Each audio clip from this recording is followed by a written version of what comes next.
ஆண்டவரை தேடுறதை விட உயர்ந்த இடத்துல இருக்கிறவங்க நிறைய பேர் கர்த்தரை உறுதியாய் தேடுறாங்க. ஆனா நம்ம ஏன் ஆசீர்வதிக்கப்படணும் அப்படின்னா, இன்னைக்கு இருக்கிற உலகத்துல நீங்க ஒண்ணுமே இல்லாம இருந்துட்டு இயேசுவை சொல்ல முடியாது, இயேசுவை காமிக்க முடியாது.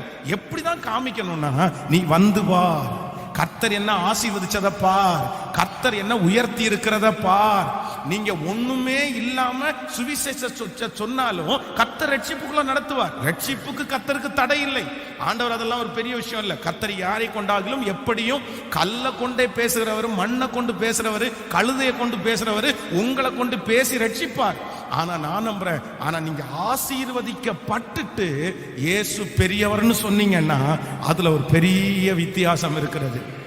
சென்னையில் ஒரு மிகப்பெரிய ஒரு மனுஷன் இருக்கிறார். அவர் வந்து அந்த சினிமா அந்த காரியத்தில் அதில் ரொம்ப பெயர் பெற்ற ஒரு மனுஷன். அப்போது ஒரு நாள் வந்து அந்த ஏரியாவில் வந்து அந்த ஏரியாவே ஒரு வித்தியாசமான ஏரியாவாக இருக்கும்.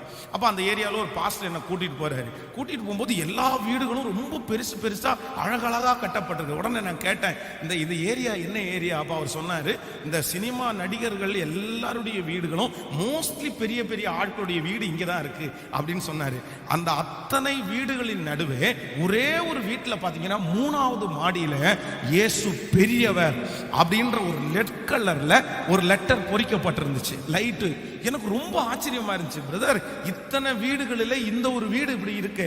அப்ப அவர் அவருடைய பேரை சொல்லி சொன்னாரு, இது இன்னாருடைய வீடு பாஸ்டர், அவர் ரட்சிக்கப்பட்டாரு, அவர் ரட்சிக்கப்பட்டதை வெளியே சொல்லணும்னு நினைச்சு இந்த இயேசு பெரியவர் என்ற போர்டை வச்சிருக்கிறாரு. உண்மையிலே நான் இதை பார்த்து ஒரு 7 வருடங்கள் ஆயிடுச்சு. அந்த வார்த்தைக்கு பிறகு அந்த சினிமா பீரியட்ல இருக்கிற நிறைய பேர் இன்னைக்கு ரட்சிக்கப்பட்டதை என்னுடைய கண்கள் காண்கிறது.